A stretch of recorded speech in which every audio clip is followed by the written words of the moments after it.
um vídeo do nosso querido Narrativando, tá? Ai. Que é o vídeo, o Dres Roça é o ponto de virada no One Piece. Nossa, foi, em geral, sensacional. Será que o meio do arco vai nos entregar a mesma qualidade? Minha animação pra ler One Piece tinha retornado, e junto dela minhas expectativas pra ver o que o Oda sabe fazer de melhor, contar uma história emocionante. Será que o Oda vai entregar isso? Bem, posso dizer que sim. Teremos alguns probleminhas, mas não se comparam ao que o arco nos oferece. Eu sou o narrador e hoje vamos continuar nossa análise narrativa de Dressrosa, o melhor arco do time skip até o momento.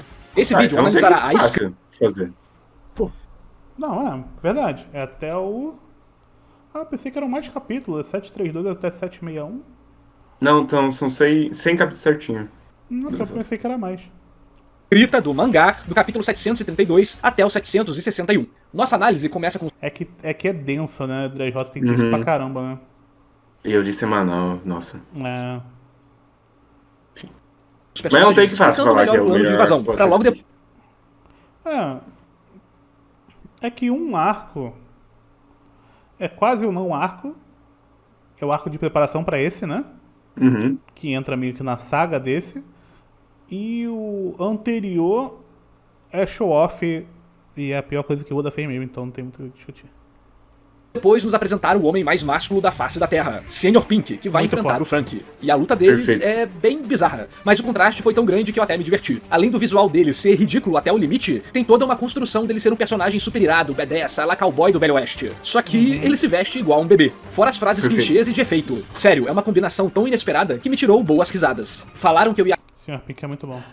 Vou botar um pouquinho Não, mais. quem não gosta do Sr. Pink não tem caráter. É. achar o Trebol e o Pink bem bizarros, mas sinceramente, não achei. O Trebol é esquisitão, mas é um grotesco a lá monstro de RPG. Tô acostumado com isso. Mas quando o personagem é inútil, ocupa tempo e simplesmente não faz sentido, tipo o Homem-Pérola e o Homem que solta miojo pelo nariz, aí eu me irrito por diversos motivos, o design é só um deles. É por isso que o Búfalo me irritou tanto, é tosco e me faz perder tempo. Esses dois não pareceram enrolar muito a história. Claro, o Pink tem uma luta secundária com o Franky, que talvez faça parte do elemento que as pessoas menos gostam desse arco, o tamanho dele. E vamos falar disso mais pra frente. Só que temos alguns elementos interessantes pra comentar sobre a luta e também sobre a resolução dela, que vai ficar pro vídeo 3. Continuando, vai ter abaixo a da parte cidade 3, temos tá. um porto e a fábrica de brinquedos. E o Usopp vai se envolvendo cada vez mais nas tarefas mais importantes. Pô, mano, essa parte do Titã Tata aí não dá pra mim, tá? Não dá pra mim, não dá. Não consigo, cara. Não consigo ver a função dessa parada, velho. O que o deixa absolutamente amedrontado. Mas ele não consegue parar de mentir ou de se vangloriar, aproveitando a percepção errada dos Tontatas. E isso será relevante pro futuro. Já em outro local da cidade, o soldado de brinquedo começa a agir, e vemos um rápido flashback dele treinando a Rebecca, que não queria aprender a lutar e preferia... O arco é tão grande que tem 3 vídeos, mas eu acho justo ter... O Dres Roça ele não é o maior arco de One Piece, mas Não. acontece muita coisa nesse arco, velho. Nossa, muita coisa, velho. Muita Mas, coisa, assim, muita coisa. Eu acho que não foi uma boa escolha o jeito que ele dividiu. Eu não acho que divisão por capítulo faz sentido. Eu acho que por núcleo faria mais sentido. Por Pra núcleo? dividir. Fazer um vídeo sobre tudo que rola no Coliseu, outro vídeo sobre a parte do LoL. Acho que faria mais sentido do que só cortar nos capítulos secos, assim. Entendi. Tipo, pensando em núcleo, você pensa melhor em como foi dividido até no sentido narrativo mesmo, né? Sim. Aí, na hora de juntar tudo, né? Entendi. Verdade. É uma boa... Assim, não é uma forma ruim que ele fez, foi a forma que o Oda fez, né? Tipo, mas, falando da narrativa, faz sentido. Entendi. ia ser protegida por ele pra sempre. E ele dizer que é um brinquedo e que irá enferrujar é uma cena bem legal, ainda mais pela forma que é desenhada, sendo um tipo de coisa que ganha um valor extra quando você relê e já sabe da verdade, pois o sofrimento do personagem é maior ainda do que percebemos inicialmente. Todos esses momentos que falei são preparações para cenas mais marcantes na frente do arco, e o Oda vai colocando essas sementes de forma bem inteligente, dando razão para cenas existirem e não serem somente enrolação. Sim, até a cena do Franky é uma semente, talvez não a mais profunda ou relevante de todas, mas é sim uma semente, visto que temos uma das lutas mais incomuns depois. Outro destaque vai pro Fujitora, que não sabemos o que fará, porém ele quer acabar com o Shichibukai, o que dá uma perspectiva legal pro futuro. O Oda já vai aumentando o conflito dele e do Doflamingo, pra usar o Almirante como uma carta na manga no futuro, e no mínimo não atrapalhar os Mugiwaras como teoricamente deveria. São muitas coisas legais acontecendo, mas acho que acaba ficando um pouco saturado pela quantidade enorme de informação. Temos várias perspectivas que vão apresentando... Isso eu concordo, eu acho que realmente o meu grande problema com o Dres Roça é que tem muita informação. E é difícil de você saber o que é importante real e o que é só infodump do Oda pro fã hardcore, sabe? Eu realmente não... Às vezes eu fico meio... Será que isso aqui é tão importante mesmo? Tem muitas questões com o Dry Jones, mesmo eu gostando bastante do Dry Jones. Planos, situações, personagens e poderes diferentes. Tipo o Cavendish ter uma dupla personalidade, a invasão da fábrica e do castelo, o plano do Luffy e a apresentação do diamante. São muitas situações, muitas falas. Mas são coisas bem diferentes. Deixa eu voltar um pouquinho só pra ver, só pra ele fechar o argumento, que eu acho que eu parei bem na metade da fala dele. Como teoricamente deveria. São muitas coisas legais acontecendo, mas acho que acaba ficando um pouco saturado pela quantidade enorme de informação. Temos várias perspectivas que vão apresentando planos, situações, personagens e poderes diferentes. Tipo o Cavendish ter uma dupla personalidade, a invasão da fábrica e do castelo, o plano do Luffy e a apresentação do diamante. São muitas situações, muitas falas, várias coisas que são apenas momentâneas pra crescer o capítulo, então pode dar uma canseira. Pelo menos a apresentação do diamante é bem feita. Os gladiadores revoltados nos ajudam a descobrir quais os poderes dele, o perigo que ele representa e também quais serão as regras da partida final. Ótima execução, juntou várias necessidades do leitor em uma cena só, poupando tempo e deixando tudo bem dinâmico. Outra coisa ótima... Eu pensei que ele ia falar... que ele ia reclamar, mas no final ele falou bem, né? Seria você dar o like no vídeo e se inscrever no canal. Esquisito ele colocar, tipo, o plano, que é algo muito mais... o que eles precisam fazer, e uma característica de personagem, e uma apresentação do personagem. Tipo, tudo em sequência, assim. Como se fosse... Eu acho que ele tá falando... várias coisas. Mas são várias coisas que incham, né? Pelo menos pelo que eu entendi do argumento dele. Que já tá acontecendo muita coisa e você tá apresentando vários personagens e esses personagens têm várias... tipo, o cara tem 2 personalidades, então você vai gastar mais tempo com esse personagem, então é mais informação que você tem e que talvez isso não fosse tão bem executado, mas no fim ele diz que a maneira que o Oda fez funciona, né? E eu acho que funciona às vezes. Não funciona sempre nesse arco. Não se esqueça que especialmente nesse arco. Não se esqueça que tem o Pika. Toda semana temos vídeos analisando vários animes e mangás, de uma forma que você só encontra aqui. Também se liga nessas blusas iradas na loja do canal. Tem estampas de One Piece, Hunter x Hunter, Bleach e muito mais. Inclusive, vocês pediram e eu fiz a caneca do narrador versus Homem-Pérola. Link pra loja na descrição e comentário fixado. Um detalhe legal que deu um toque de vitória pros Mugiwaras, de certa forma, foi ver o Doflamingo ficando bravo pela primeira vez. Tudo bem, quando o LoL falou com ele antes, ele ficou bravo, mas no fim ele teve um plano. Aqui ele... Esse design do Doflamingo é muito foda, né? Não tem como, né? Porra, é um dos melhores designs do Oda. Velho. Porra. Foi pego de saudade surpresa. desse homem. Finalmente passaram ele pra trás em algum momento. E ver como ele fica irritado é bem legal. Ajuda o leitor a sentir que a vitória e dar o troco no vilão é possível. Ainda nesse capítulo, o Oda prepara todas as situações que teremos que acompanhar durante alguns capítulos. E acho que podemos destacar o grande... Pica. Aguentem aí o instinto da 5ª série, por favor. Seria terrível se a seção de comentários ficasse lotada de o grande Pica. E aqui já vou falar de um problema que já mencionei algumas vezes, mas senti que foi a primeira vez que isso rola com o Zoro nesse nível. Devido à grande quantidade de personagens de One Piece, é muito difícil botar lutas significativas pra todos os protagonistas. E o que seria isso? São lutas com diversas características que a tornam mais importante e profunda. O ponto mínimo, eu imagino que seria algo como ter um argumento moral. Ou seja, a luta se torna uma manifestação física de um conflito de ideologia. Provavelmente o momento mais humilhante de One Piece aqui. Ideias ou visões Perfeito. do mundo. Se existe no mínimo isso, as coisas se tornam bem mais interessantes de se ler. Aí, quando juntamos desenvolvimento de personagem, riscos reais, novas informações, peso emocional, toda essa mistura acaba sendo uma boa parte do que cria uma luta clássica. Infelizmente, dessa vez, o Zoro não teve esse tratamento. A luta dele contra o Pika é simplesmente uma enrolação enorme. Momentos assim acabam se baseando totalmente no truque do momento. Eu concordo, pô. Essa luta o acaba, pelo amor de Deus, mano. Caramba, e não Mas, acaba, tipo, né? É engraçado, porque o Zoro ele voltou muito forte do time skip. Então, tanto é que depois dessa luta, a próxima luta que ele vai ter em um ano só. Porque não tinha mais quem bater de frente com o Zoro, basicamente. Ele virou, tipo, número 2, né? Espadachim número 2, né? Meio que... Sim. É verdade, foi um salto muito rápido, né?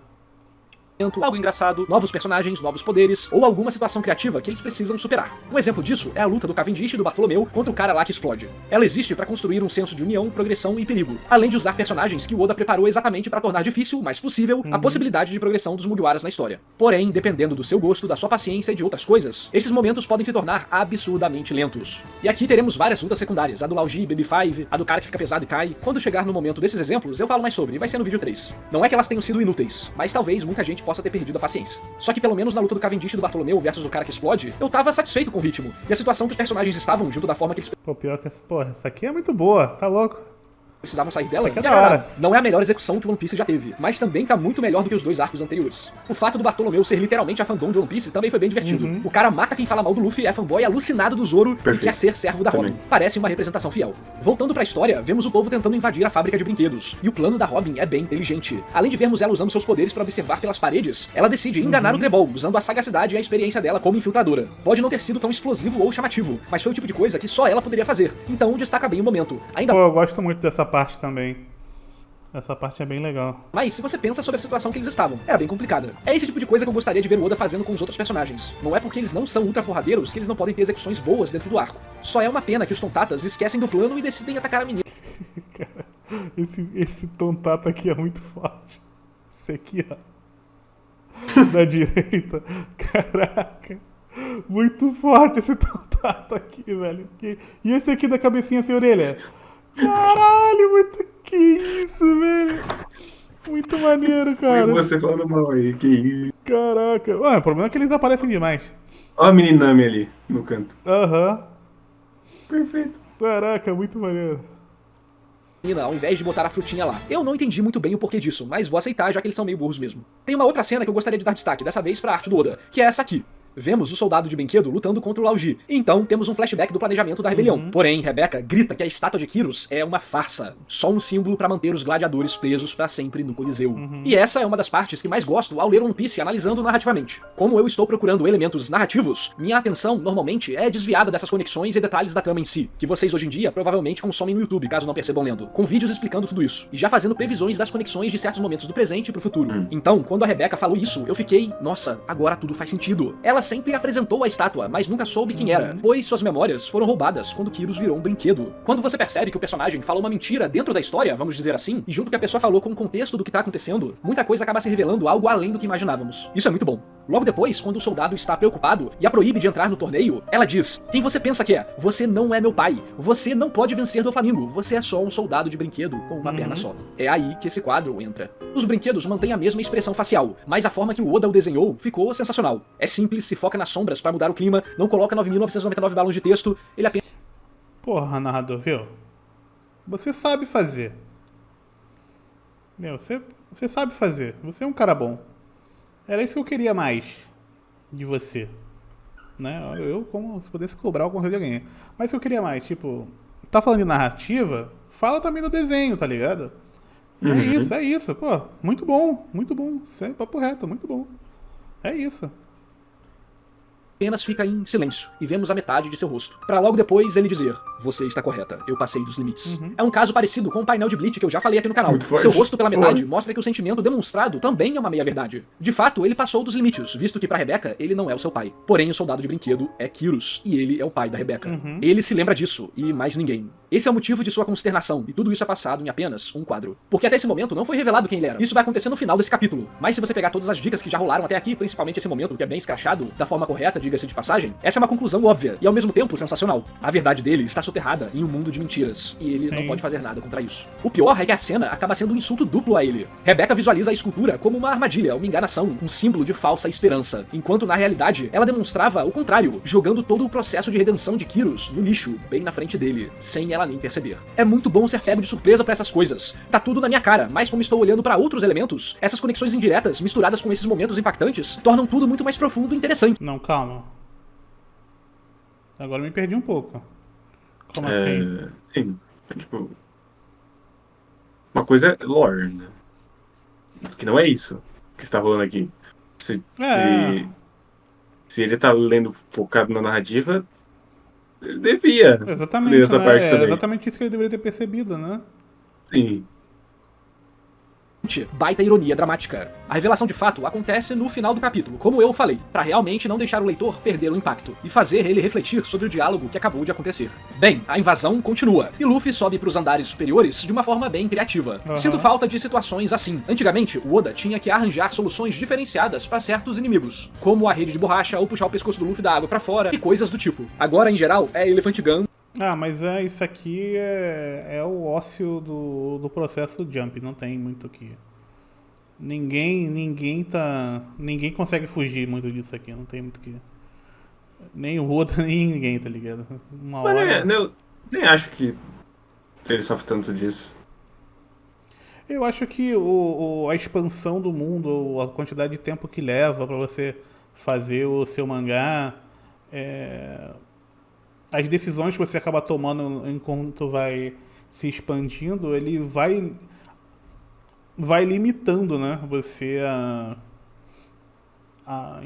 porque, tipo, porra, se o cara tem um socão super forte, ele não precisa mais ficar virando 400 coisas como ele virava anteriormente, tá ligado? Agora ele pode dar só um porra no socão, né?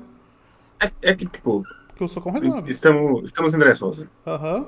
As duas últimas lutas do Luffy foi contra o Rod Jones, que no final das contas não foi o socão que resolveu, foi que a Poseidon conseguiu segurar a arca, que esse era o grande conflito. Sim. E o Caesar Clown. Que é um bucha. Sim. Então, tipo, não é como se ele estivesse resolvendo todas as lutas com socão agora. Ele vai começar ainda, né? E, tipo, vai ser esse arco e o próximo, basicamente. Aí depois ele já vai trocar pro que é o Gear 5, que não é mais um socão. Ah, tá. Essa parte não cheguei ainda. Entendi. Mas eu acho porque os momentos de criativos ficaram muito marcados. Eu acredito que sejam dois, que é o Crocodile e o Enel. E esses momentos ficaram muito marcados como se fossem... Porque se você pra analisar, na verdade, o Luffy não lutou contra tanta gente assim, né? Sim, mas é tipo, eu acho que mesmo depois, pô, contra o Rob Lucci foi a primeira vez que a gente viu o Gear Third, então foi criativo, ele ficar gigante. Sim. E o Mori, ele engole as sombras lá e luta com espada e o caralho. Até porque Também é muito o diferente. Gear 2 tinha o bagulho dele literalmente gastar a vida dele enquanto utiliza. E o Gear 3 tinha aquele... Ficava o payoff, né? Que ele ficava pequeno, né? Que inclusive eu fiquei muito chateado quando ele resolveu isso muito rápido. Acabou meio que ele resolveu isso muito rápido. Porque aquilo ali realmente era uma parada que criava uma dificuldade, né?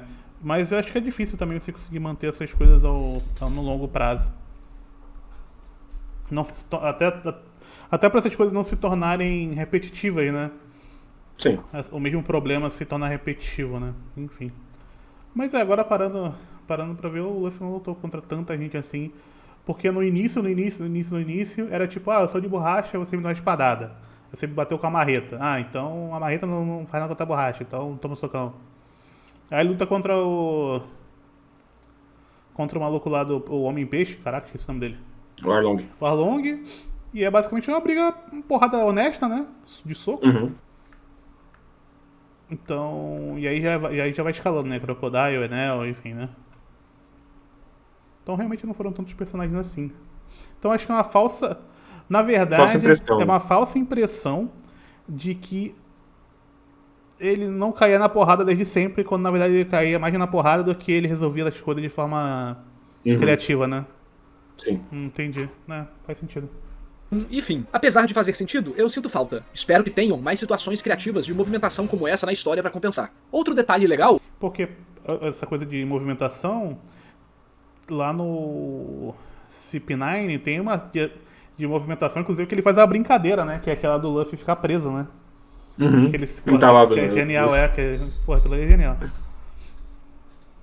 É a Robin virar uma boneca, já que a mão dela é tocada. Já foi mostrado antes que a mão que ela invoca pode sim sentir dor, e de alguma forma transferir isso pro corpo original. Então, foi um bom uso, apesar de ser melhor nem pensar sobre a execução disso, pra não ficar doido com o funcionamento das habilidades. Enfim, vai tudo dando errado em um dos núcleos do plano, enquanto do outro lado as coisas estão difíceis, mas andando. Porém, como a parte mais importante deu errado, o leitor tende a ficar mais angustiado por ele saber disso, mas o grupo do Luffy não. Quando os Tontatas são derrotados, o Oda testa nossa paciência com o Usopp. Por mais que seja óbvio que ele não pode vencer... Inclusive, eu tô achando o melhor vídeo que eu já assisti do Narrativando no sentido de ritmo de vídeo. Ele tá botando as musiquinhas, ele tá botando umas paradas um pouco diferente. Tipo, aparecer o texto, ficar destacado. A forma que ele foge é de dar nos nervos. O autor ainda enfia mais a faca, enquanto mostra os Tontatas acreditando que ele vai voltar, mesmo com o Trebol dizendo que ele os enganou, e no caso o vilão tava certo mesmo. Só que os Tontatas continuam acreditando, pela primeira vez não mudando de opinião. Enquanto eles gritam pelo seu nome, Usopp reaparece, dizendo que os enganou, que o Trebol está certo, mas que ele está lá para transformar tudo em verdade, e não os abandonar. É um bom desenvolvimento pro personagem, que tava precisando de uns momentos assim. Por mais que ele ainda seja meio medroso, não dá pra ficar reciclando as mesmas coisas sempre. Ele precisa evoluir e deixar de ser tão tosco assim. Aqui talvez seja um primeiro passo pra isso. Um homem que tem medo, que é um humano no meio de monstros, que quer fugir e que evita o conflito pra evitar a dor. Então. Essa é a discussão desde sempre, né? Mas que ao ver seus amigos encurralados, seja fisicamente ou moralmente, Entendi. junta a coragem para incorporar o alter ego abandonado do Sogeking e transformá-lo no que o Usopp realmente quer ser, um herói do mar. Não como uma personalidade alternativa, mas como ele mesmo. Se isso não começar a acontecer daqui pra frente, será uma enorme decepção, pois tudo aponta pra essa direção. Já no outro grupo, temos o flashback do Kyrus, e tem muita coisa legal pra comentar. Ao ver um Kyrus, garoto e selvagem, o rei Riku, ou Riku, tenta conversar de igual pra igual, porém, toma uma porrada na cabeça. Mas mesmo assim, pede para os seguranças não intervirem, e consegue convencer o jovem a ir com ele. Isso é mais importante do que parece. Em One Piece, temos uma glorificação bem clara do rei bondoso. E aqui não precisa ser da realeza em si, mas alguém amado pelo povo que é escolhido para liderar a todos. E essa pessoa é acolhedora, não comete injustiças e quer o bem comum através da liberdade. Vemos isso em Alabasta, com o rei não querendo machucar os rebeldes, pois estavam sendo enganados, mesmo que isso significasse perder o trono. Também tem o líder da vila do Chopper, escolhido após a derrota do Apol para proteger e acolher o povo. Em Skypiea temos o deus antigo, um sábio que deseja se conectar com os nativos da terra que foi pro céu. Então calma. Não são reis. Calma. Não. Não é a questão dele... do que ele era antes. Do cargo que ele tinha. Ele citou personagens completamente distintos. Em Sim, questão de cargo. Um prefeito, É, um rei e um deus. exatamente. É a questão de ser o líder ali e servir a comunidade. Exatamente. A questão é como... que independente de qual posição você esteja, como você vai lidar com as responsabilidades que você tem, né? Então, pelo menos eu sinto que seja mais por esse lado, né? O rei e a rainha Até dentro do porque Space. nesse próprio arco de Dressrosa não tem um rei mais rei do que o do Flamengo. E ele é um completo filho da puta. Ele literalmente teria o aval divino, né? Sim. Desse mundo, né? Pra fazer o que ele quer, né?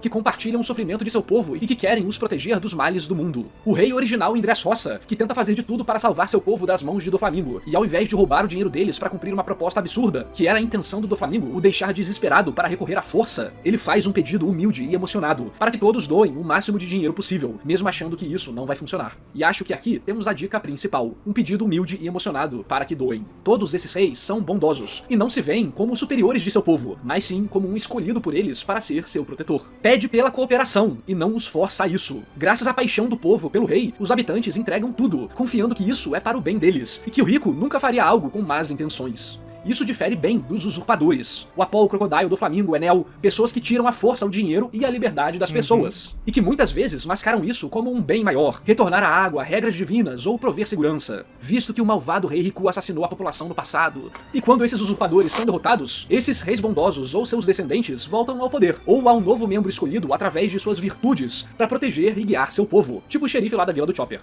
Acho isso interessante, pois o Oda é japonês, e lá existe imperador até hoje. Junto disso, há uma enorme mitologia, folclore e concepção social específica, além da língua deles ser extremamente hierárquica, com sufixos para determinar quem está acima ou abaixo de você, Kohai, Senpai, Sensei, Sama e por aí vai. Só que, além disso, acho que todos esquecem nessa discussão que a cultura asiática é bem ampla e com raízes na China. E lá, durante a época de reis e imperadores, havia algo chamado de O Mandato dos Céus, que era uma mistura de conceito filosófico e um direcionamento legislativo abstrato. Esse mandato determinava determinava a validade de um rei ou imperador. Se ele fosse justo e bondoso, os céus o abençoariam, e seu governo seria farto, sem desastres naturais, de prosperidade econômica e social. Porém, se o governante se tornasse injusto, cobrasse muitos impostos e governasse com mão de ferro, a terra iria sofrer, as colheitas não seriam boas, a população seria infeliz, não haveria desenvolvimento cultural, social, econômico e por aí vai. Isso significaria que o mandato dos céus não estava abençoando o governante, e que seria legal e justo o tirar do poder. E qualquer um com poder político suficiente poderia se tornar o novo governante, até pessoas de nascimento mais modesto, não sendo obrigatório já serem nobres. Isso aqui é só um retrato, tudo na realidade é mais complexo do que eu falei, e foi usado pro bem e pro mal durante a história. Esse assunto é bem incomum na internet, e acabei encontrando ele no canal de um chinês. É esse que tá aí na tela. Como o mandato dos céus e o sistema tributário funcionavam na China antiga. Sim, por algum motivo eu tava estudando isso, nem lembro por que agora. Apesar do cara ser chinês, o vídeo tá em inglês. Esse conceito de um rei justo e amado também aparece na ficção ocidental. Inclusive temos um arquétipo pra isso, o arquétipo do rei. E essa visão do rei bondoso foi muito popularizada por Senhor dos Anéis, que bebeu de várias fontes que já reforçam esse arquétipo. Mas pelo menos no mundo pop hoje em dia, Senhor dos Anéis pode ser usado como uma boa referência. E lá, o rei bondoso carrega as mesmas características dos exemplos dados em One Piece. Ou seja, são governantes que aceitam todos que desejam se estabelecer em sua terra, desde que aceitem seus costumes, e também permite que saiam livremente quando desejarem, e que mantêm sua autoridade através do exemplo, justiça e bondade. Esses reis também são amados pelo seu povo, e as pessoas estariam dispostas a até doar tudo que têm se fosse necessário em uma emergência, pois confiam na decisão daqueles que escolheram para os proteger.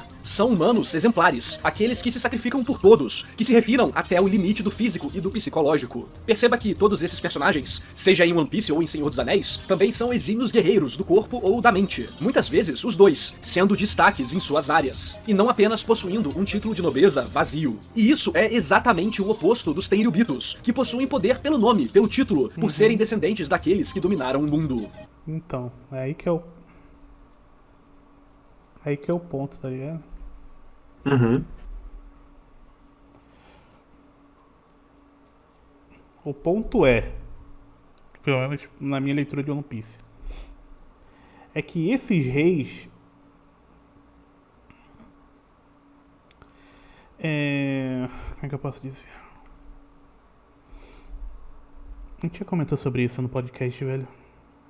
Já. Esses reis, eles têm um poder extremamente limitado, Uhum.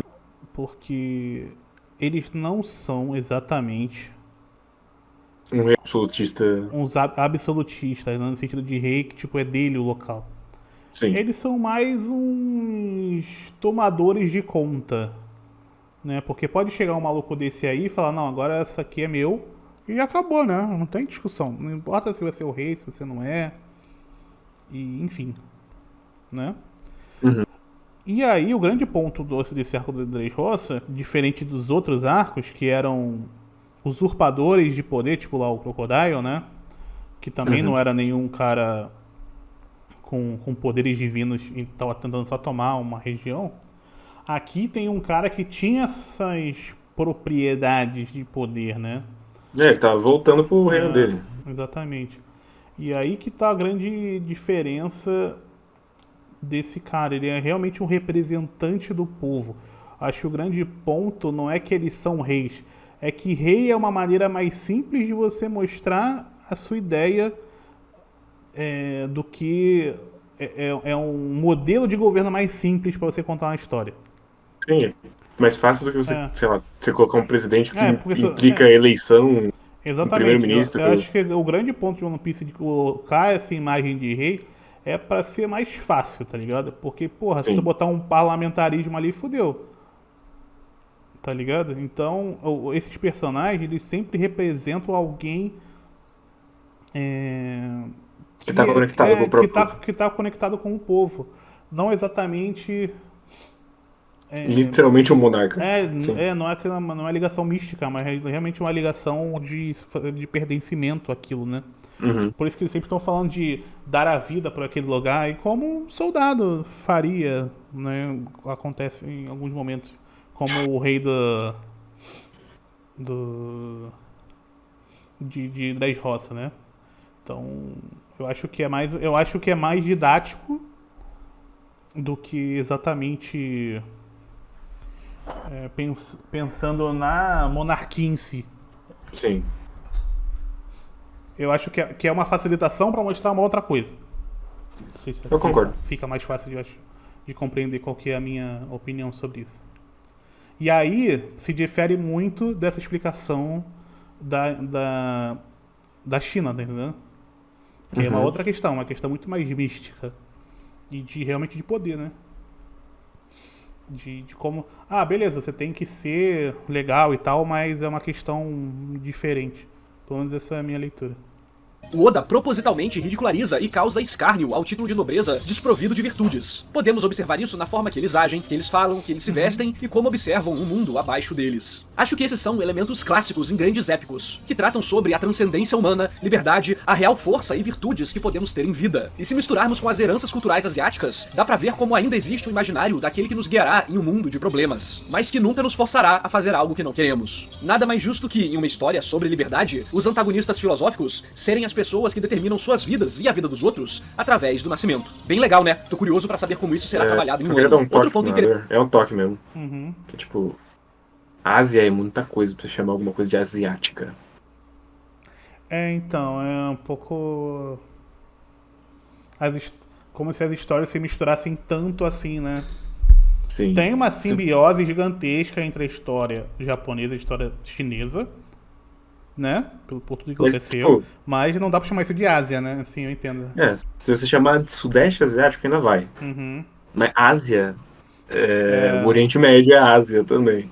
Não, sim, eu entendo. Às vezes é um leve descuido, né? Sim. Só pra... Não é. Sim. É só um toque.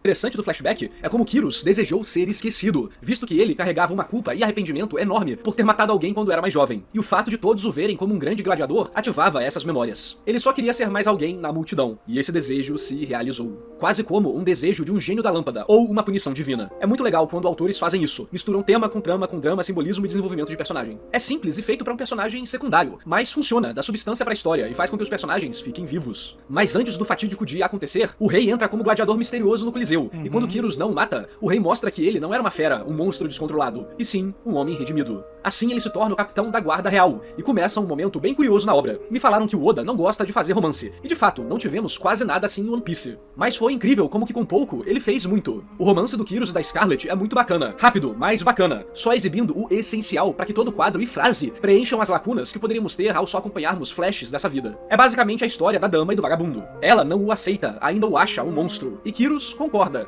agindo de toda forma possível para evitar contato e causar desconforto, mesmo o trabalho dele sendo proteger ela, a princesa. Assim, quando ela é sequestrada e ele destrói o navio inimigo, ele acaba encostando na princesa sem querer, ficando bem sem graça e pedindo desculpas. Mas a partir desse momento, ela se apaixona por ele, indo de um extremo ao outro, criando aquele contraste legal para passar informações e sensações mesmo não exibindo muito. Ela começa a cozinhar, algo que choca a família, e temos esse quadro incrível. Vai ser a segunda vez nesse vídeo que eu comento sobre um painel sem balões, e existem vários nesse esquema em One Piece, apenas o desenho, sem exageros, sem fala, o retrato eterno de um momento efêmero. Me dá uma dor no coração saber que o Oda tem a capacidade para fazer painéis assim, mas que a Peraí. Mas essa discussão... Uma coisa... Vai. Mas aquele painel e essa página dupla tem funções muito diferentes. Então.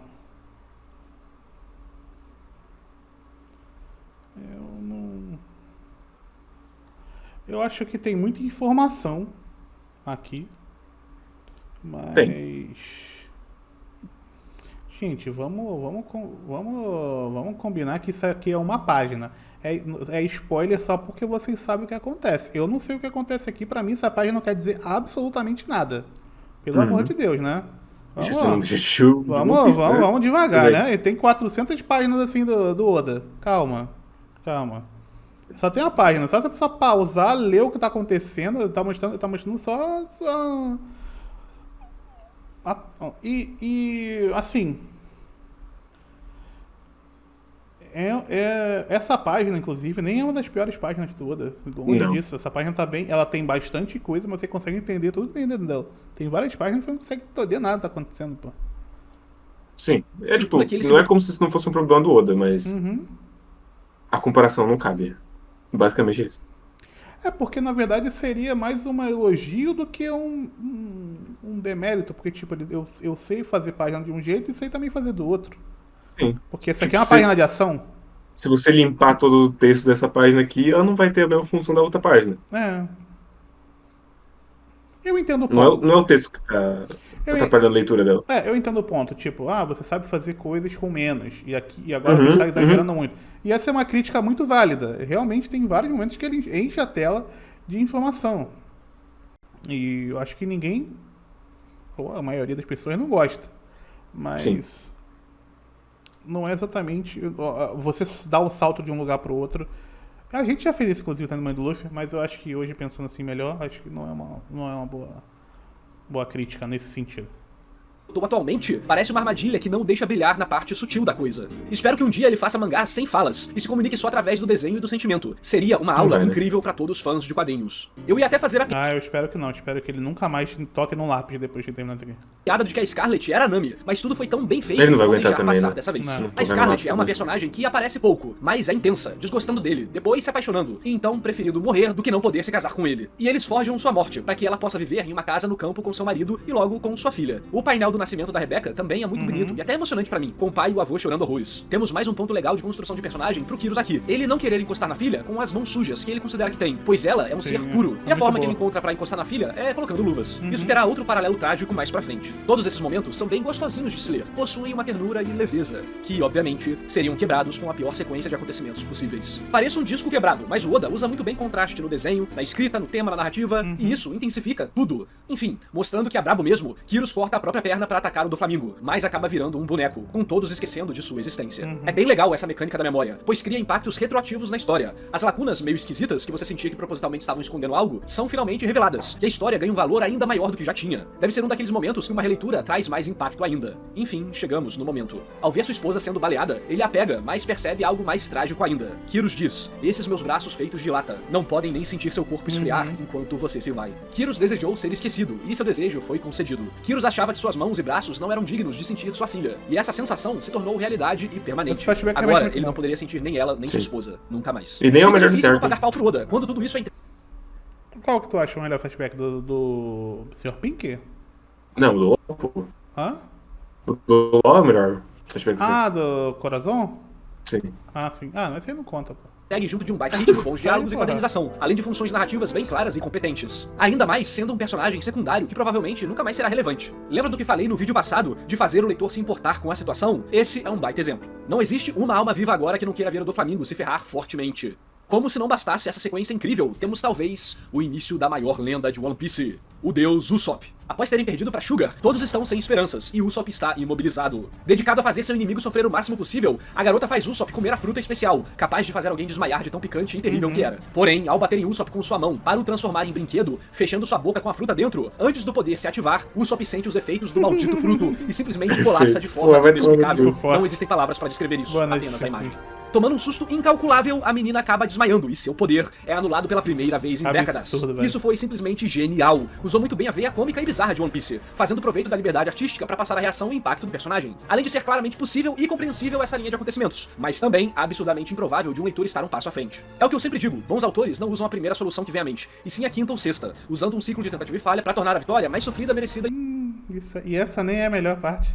e excitante possível. Obviamente, usando informações que o leitor já possui. E também é importante administrar os acontecimentos. Um ciclo de tentativa e falha muito grande pode acabar cansando o leitor, pois ele não vai ter picos interessantes e uma administração de ritmo competente. Você vai sentir que as coisas estão se arrastando. Ou seja, para cada nova tentativa, é necessário existir um motivo emocional que faça você vibrar com a cena. Aqui, além de tudo, achei a resolução de um momento muito engraçado. Ainda mais com ele falando que tudo foi planejado. Bem, talvez você não goste do humor, e normalmente esse é o meu Muito obrigado, Chuzinho. Depois nós temos ainda Mushoku Tensei e Rebelde. caso, ou do tamanho da deturpação facial do Usopp. Mas, mano, já passamos do capítulo 700 de One Piece. O uso de humor gráfico com deformações é padrão na obra. Não que isso deixe o Oda imune a críticas de quando isso é mal executado, mas aqui eu não consigo ver problemas. Essa mentira do Usopp de ser tudo planejado é o tipo de mentira ou atitude que o personagem pode tomar sem comprometer o desenvolvimento dele, e faz tudo ser ainda mais cômico. O momento gera uma baita recompensa pro leitor, que o Oda fez questão de manter ansioso o tempo todo, visto que esperávamos o reencontro e a revelação das identidades para os personagens, e a vontade de vermos o plano dar certo, obviamente. A forma que o Oda usa as memórias para fazer a transição das cenas também é inteligente. A Rebecca lembra do pai dela, algo que temos interesse em ver a reação. E daí ele já emenda o sabo obtendo a fruta e quebrando o chão do Coliseu, abordando vários... Ah, inclusive eu falei merda, tá? Não é Rebelde, não. Tem 2 animes pra ver que estão pagos aí, que é o episódio 10 de Dynazenon e o episódio 5 lá do The MC in the Shadow, desculpa. pontos importantes da trama em uma linha de acontecimento apenas, que MC nos levam de Shadow? volta para o Usopp. E mano, as coisas aqui pra mim foram hilárias. Quando o gigante pega o Usopp para mostrar aos outros quem era o seu salvador, o teto desaba, jogando a luz do sol e do fogo do sabo na cena, criando uma imagem quase divina do maior guerreiro do mar de todos os tempos. O melhor é o fato dele só conseguir murmurar algumas sílabas, e todos entenderem aquilo como um sermão divino. Realmente foi o nascimento do deus Usopp. Continuando a história, as coisas não estão fáceis, e vamos vendo como o Doflamingo é realmente poderoso, sendo uma das primeiras vezes que o Luffy toma um soco na cara tão explícito e direto igual a esse. Pra aumentar ainda mais a tensão e evitar gastar os personagens, o Oda aplica uma técnica parecida com aquela do limite de tempo que vimos em Water 7 com a Laguna. No caso, é a gaiola e o jogo de recompensas. Por mais que não tenha um tempo nesse momento, isso adiciona um perigo e reviravoltas nos trajetos dos personagens. Isso aqui aqui começam pra mim os problemas reais em Dressrosa, né? Aqui... Porque já virou um padrão, né, do Oda esse momento, né? Nessa altura do campeonato, ele já até citou, né, a Aqua Laguna e a bomba lá no... Oi? A bomba. Isso. Isso aqui... Pô, aqui, pra mim, essa aqui é aquela que vai fechando, não é? Sim. Então, assim... E que depois reseta, É... inclusive. Permitindo o autor focar em partes diferentes, enrolar caso necessário e distribuir pontos focais. Depois ela vai começar a diminuir e realmente funcionar igual a Aqua Laguna, ou seja, utilizando o tempo para aumentar a tensão. Uma pena pra mim é que em vários momentos isso é mais usado para enrolar a história, deixando a luta principal e os objetivos gerais um pouco mais arrastados. Uma parte legal é o fato do Usopp ter a maior recompensa de todas, e alguns piratas que estavam do seu lado se tornarem inimigos. Afinal, são piratas e querem ouro. É um bom desenvolvimento das coisas. Apesar de que, novamente, pode enrolar em alguns momentos. Dependendo da sua paciência, talvez você esteja de saco cheio. Isso acontece pelo balanceamento de pontos de interesse. Se você quer ver o ponto X e o Oda dá atenção para ponto Y e Z, você fica, poxa, volta logo pra onde eu quero ler. Normalmente, quando botamos elementos emocionais, de trama, desenvolvimento de personagem, a gente até acaba aceitando essas outras cenas. Mas como aqui não tem muito disso, é muito foco pra personagem secundário fazendo coisa irrelevante, realmente é bem mais fácil das pessoas ficarem de saco cheio. Temos também vários painéis bem... Eu vou além, eu acho que nesse momento aqui não tem nenhum ponto que é realmente interessante que não seja a luta final. Tipo... Pô, você tem o LoL de frente com o Doflamingo, você corta pra maluco gigante, foda-se. Mas eu acho que é exatamente isso que ele falou mesmo. Sim. Corta muito. Muito obrigado, Daniel, pela raid. Corta muito de interesse mesmo. Em secundário tá sendo bonzinho, né? Uns terciários. Uns terciários, verdade. Isso aí tem razão. Do Pika. Cenas bem amplas e importantes. Apesar de Punk Hazard ter tido uns quadros bem legais, acho que aqui é o melhor ponto do pós-time skip. Tem muita informação? Sim, mas tá melhor balanceado. Porém, infelizmente, ainda temos uns painéis como esse. A ideia é legal, mas já vimos que o Oda consegue fazer bem melhor. Porém, análise de arte não é minha praia, só sei o básico. O que vocês acham? Esse foi o meu sentimento como fã e como leitor de quadrinhos em geral. Já sobre os gladiadores do Coliseu, de fato... Não tinha problema nenhum, aquele... Eu gosto dessa página. Eu gosto dessa página dupla aqui. Inclusive, é bem complexa. Questão de personagem, cada um com um rosto diferente. Que não, que é o episódio 7 da terceira temporada. Não tem problema, não. Muito obrigado, Crypto Plus. Esse foi o meu sentimento como fã e como leitor de quadrinhos em geral. Já... O que eu não gosto é que tá meio torto isso aqui. Porque a linha de ação tá meio pra cá, assim. Sei lá. Parece... É uma sensação meio esquisita. E tem o 13 aqui, né? O básico. O que vocês acham? Esse foi o meu sentimento como fã e como leitor de quadrinhos em geral. Já sobre os gladiadores do Coliseu, de fato eles serviram pra algo. Temos vários combates onde seus poderes são até que um pouco relevantes. Isso não muda o fato deles terem tirado a atenção dos pontos mais importantes antes, mas pelo menos tem o uso. Aí é questão de balanceamento. E em uma publicação semanal, isso é uma das tarefas mais difíceis que existem. O que é um problema aqui também. Beleza, eles são úteis, mas as batalhas deixam o ritmo de tudo mais lento. Sim. Principalmente quando temos diálogos que não possuem nenhuma recompensa pro leitor. Você pode passar as páginas só dando uma olhadinha e não vai perder nada. Pra compensar esse capítulo vazio, o Oda bota o LoL pra começar a fazer uma exposição do seu passado do nada. E funciona. Porque estamos interessados em descobrir o que aconteceu. Esse parece ser um padrão do Oda. No fim de cada capítulo de enrolação, pra te compensar, ele bota algo relevante no fim. Não é do nada, né? Do nada em que sentido? No sentido de que aquele momento... Minha pergunta foi completamente idiota, mas você entendeu. Aquele momento não caberia pra ter entrado essa informação, mas entrou porque precisava ter alguma coisa mais chamativa, ele sentiu que precisava de alguma coisa mais chamativa no capítulo que ele fez? Eu não acho, porque, tipo, pra mim, esse momento do LoL, ele contando tudo pro Luffy, porque ele tá indo morrer, né? Então. É o último momento que ele tem pra contar, né? Alguma coisa, né? Sim. Depois de tudo que eles passaram juntos ali, ele tá contando pro único cara que ele confia, porque ele tem certeza que ele vai morrer pro do Flamengo daqui 5 minutos. Faz sentido.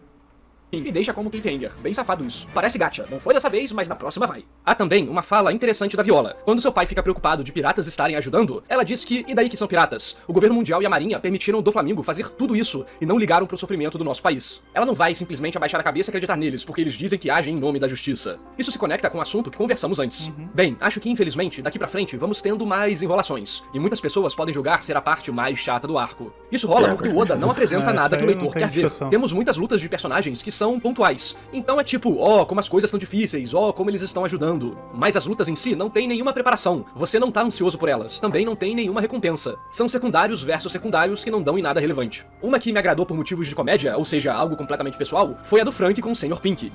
Por motivos de comédia? Comédia não é um bagulho 100% pessoal. É uma arte mística impossível de ser desvendada. Não, tem isso. Enfim, né? Cada um. Tão idiota que foi, brincando com clichês dos machões de Velho Oeste e tal. Pelo menos ela também é útil para abrir a porta da fábrica, então tem alguma relevância. Temos também o plot esquecido do Kanjuro, que pelo menos é bem utilizado. Como já falei em outros vídeos, muitas vezes para alcançar um objetivo, o personagem vai se enfiar no meio de muitos problemas. Mas esse objetivo dele será a saída da situação. Cara, esse maluco que desenha mal, eu adoro esse boneco, velho. Puta que pariu, mano. Que boneco maneiro, velho. Puta que pariu. E é exatamente o que acontece aqui. Uma parte que eu achei meio esquisita foi a Viola nunca ter procurado pela princesa com seus poderes, deixando pra fazer isso só agora e perder tempo. Ou eu não percebi algo. Continuando, temos uma preparação em relação a Sugar, dela ter se traumatizado com pessoas de nariz grande. E também rola esse quadro da Rebecca encarando Diamante. Quis destacar ele aqui porque é bem bonito. Aí rola um momento bem legal. Usopp precisa ajudar seus companheiros e fará seu título de atirador de elite valer a pena. Ele tira um estilingue gigante do nada e ok, vamos relevar, né? É o melhor momento do arco, não tem jeito. Foda. Não, e o narrativano nem falou do fatídico momento, né? Do nosso querido Ace 2, né? Não. Ele só falou que ele pegou bem a passagem. Ele falou no primeiro vídeo, se eu não me engano. Mas aquele nem... E trabalha junto da Viola pra terem um tiro perfeito. É legal que é assim que snipers trabalham mesmo, em dupla, um calcula e outro atira. Em geral, a partir do time skip, o Usopp sempre teve o tiro que precisava na hora exata, e isso me incomodou muito, pois é uma conveniência absurda que tira um pouco da graça da situação. Afinal, sempre vai tirar a munição. Mas ele é um sniper, cara. Sim. E não é como se ele fosse forte pra ser o cara que resolve as coisas cruciais do arco, né? É tipo dizer que a Robin consegue infiltrar da forma mais conveniente possível. Eu achei no começo desse vídeo. Eu achei um nitpicking mesmo. Nova que precisa pra solucionar o problema, sem nenhum tipo de preparação bacana. Só que aqui, o Oda usa uma solução inteligente. Primeiro vemos o tiro, que na verdade era uma mini cabeça de Usopp, que causa um baita susto e desmaio na Sugar, derrotando uma personagem bem overpower de forma divertida e inteligente. Após isso, o autor nos revela como ele obteve aquela munição, com a ajuda do Kanjuro e sua magia de desenhos. Foi uma justificativa bem legal e plenamente possível dentro da situação, escolhendo a surpresa do momento e pedindo um pouco da crença do leitor pra confiar que não seria algo tirado do bumbum. Gostei muito. Outra coisa que me agradou foi a luta do Doflamingo versus Law e Luffy. Temos um baita ciclo de tentativa e falha que nos entrega recompensas bacanas, como o protagonista atingindo o Nighthawk no vilão. Fora que temos um baita uso criativo dos poderes e alguns outros elementos em jogo, tipo a vida e a dignidade do Bellamy. No meio de tudo isso, descobrimos mais sobre o objetivo do Doflamingo, ferrar com o governo mundial. E isso é muito interessante, pois é algo que imagino ser bem próximo da vontade da maioria dos leitores. Só que o personagem mostra... Perfeito. Criança de óculos é muito forte, né? O Dennis, o Pimentinha de óculos, é muito forte, né? Como podemos acabar tomando o caminho errado e as coisas terríveis que podemos fazer se nos perdemos no caminho da vingança e do rancor. E o Corazon será um contraste legal que vai deixar isso bem claro. Vemos alguns flashes do passado do Doflamingo, de sua atitude como uma criança tem Yubito e um pouco de momentos que o amarguraram. Basicamente dizendo que sua dor é superior a tudo que o Law e o Luffy viveram e que ele vai destruir o governo mundial. Tudo isso será muito importante quando falarmos do flashback do Doflamingo e do seu irmão Corazon. Pra deixar tudo mais intenso, nos é revelado que a fruta do Law é especial e guarda um grande poder, o de tornar alguém imortal. E assim começamos a descobrir o passado do Law, um garoto amargurado, sem perspectiva de vida, que decide entrar para os piratas do Doflamingo e precisa aguentar o tratamento do Corazon, o número 2 da trupe do Doflamingo, que odeia crianças. Mas isso fica pra próxima análise. Ler Dressrosa está sendo uma experiência incrível, tem seus altos e baixos, mas os altos são muito maiores. Me sinto mal por quem acompanhou no anime e perdeu o ápice do time skip até o momento. Esse arco consegue rivalizar com os melhores do início da história. Tudo bem, é mais enrolado e lotado de coisa, mas comparativamente, Oda conseguiu criar algo muito maior e interconectado. Tiveram sim os momentos mais chatinhos, mas o todo superou esses tropeços com com facilidade. Estou muito animado pra saber o que o final dele me reserva. E você, qual sua opinião sobre essa parte do arco? Curtiu a revelação do soldado de brinquedo? Acha que a reta final mantém a qualidade ou vai tudo se embananar? Me diga aí nos comentários. Aproveita e dá like no vídeo e se inscreve no canal, isso dá uma baita ajuda. E se quiser ter mais vídeos como esse durante um bom tempo, compre uma camisa na loja do canal. Olha só essa estampa irada do Luffy. Também temos outras de One Piece bem legais. E até uma caneca do narrador versus Homem-Pérola. Ou apoie o canal pelo clube de membros do YouTube, apoia-se ou PicPay. Assim você ganha acesso a lives exclusivas onde eu faço análises ao vivo, área VIP no Discord e muito mais. Todos os links estarão na descrição e comentário fixado. E esse vídeo só foi possível graças à lenda do canal, André Luiz. Bom vídeo, cara. Bom vídeo. Tem muito... Bom vídeo do nosso querido narrador. Mandar deixar o link aqui. Se alguém não foi inscrito ainda lá, tiver interesse, fica aí. Bom vídeo do nosso querido narrador. Acho que foi um vídeo bem mais direto do que o primeiro. Acho que foi num caminho legal.